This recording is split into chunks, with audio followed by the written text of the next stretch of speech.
Hello, my friend. I'm so glad you're here. I could really use somebody to talk to this week.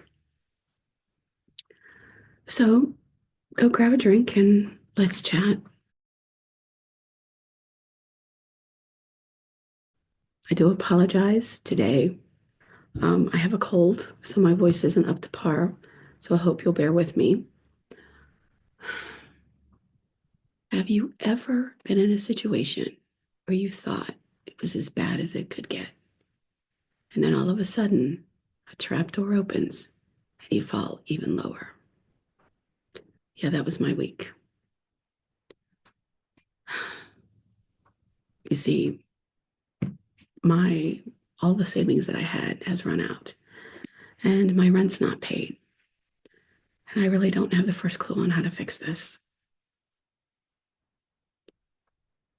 Now, if you've been following my channel, you know that I live with stage 4 endometrial cancer, and I'm currently in the middle of my third battle with this disease.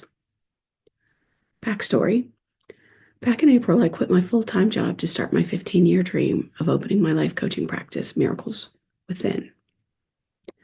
At the time, I had 6 months worth of living expenses saved, and I thought surely my business would be off the ground and supporting itself before the money ran out. It didn't happen that way. In July, I found out the cancer had returned. Okay, so you know what a monkey wrench that was, right? Thankfully, since treatment started, I have been able to continue working on my dream by working with my energy levels during the day. But to hold down any kind of traditional work would have been far too stressful on my body. Been there? Yeah, done that.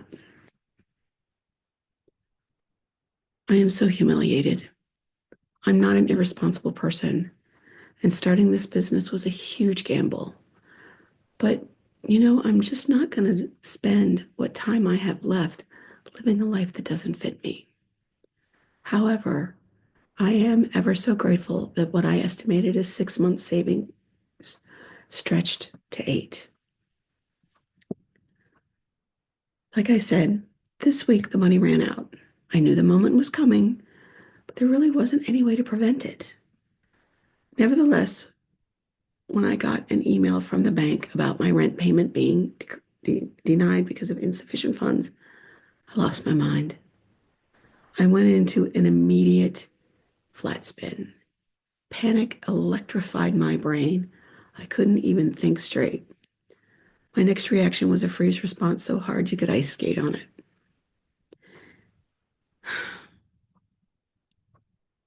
It is humiliating enough that someone as fiercely independent as I am would be in this position. My panic-stricken brain was screaming, "Oh my God, I'm about to be evicted." This is just like 10 years ago when I had to move back into my parents' house when I was 48 years old. I am such a failure. My family will be ashamed of me. And the rant goes on. I was smack in the middle of a trauma response. You see, I was in a similar situation 10 years ago, where I spent 3 years stuck in a pit of depression and self-loathing, living hand to mouth, fighting for my very existence, unable to get myself motivated to anything to make my own situation better. If you're familiar, or if you're not familiar, a freeze response is where you literally can't move and you wait until something shifts on its own. Now, that shift may not always be in the direction you want it to go, though. And my shift finally came when the only choice I had was moving back to my hometown in another state at the age of 48 years old. I wasn't just recalling the humiliation and the defeat of the past era. I have been living it all over again. All I can see is that the current situation is turning out just like the last one. I raged and I cried all that day, quite literally throwing a tantrum like a toddler. At some point, though, something a friend once whispered to me in a moment where I was about to give up came to mind. "Can you try just a little?"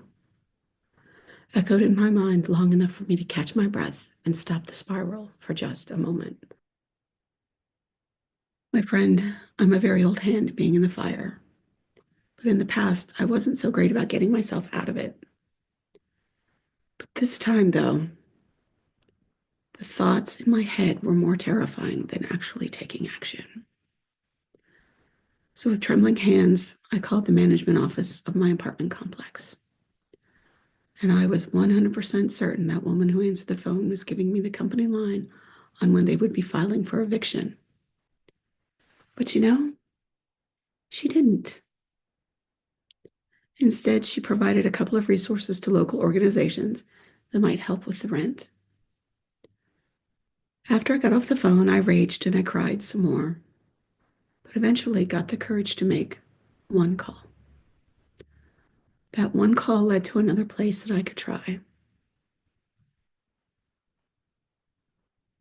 So far, though, I've had no luck, but I am still trying, and it's really hard.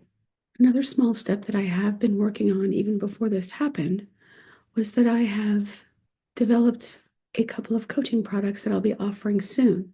But we'll talk about more about that later. This week, in this moment, it just felt good to be taking those small actions that moves me towards something, not just away from crisis. What I learned this week is that I'm not the same person I was 10 years ago. Today, I am capable of doing hard things, even when I'm scared, ashamed, and angry. It felt good to remember that even the smallest step forward, even when taken with shaking hands, a tear-stained face, and a snotty nose, puts me in charge of my destiny. I want to thank you for tuning in today. It was nice to just have someone listen. I wanted to write about how I conquered this like a superhero, but it just didn't go down that way, and that has to be okay. It's still unresolved, but I'll keep chipping away at it. My friend, my friend, this is the part of the video where I would normally offer to pray for you. But in truth, I would appreciate any prayers or positive thoughts you could send my way.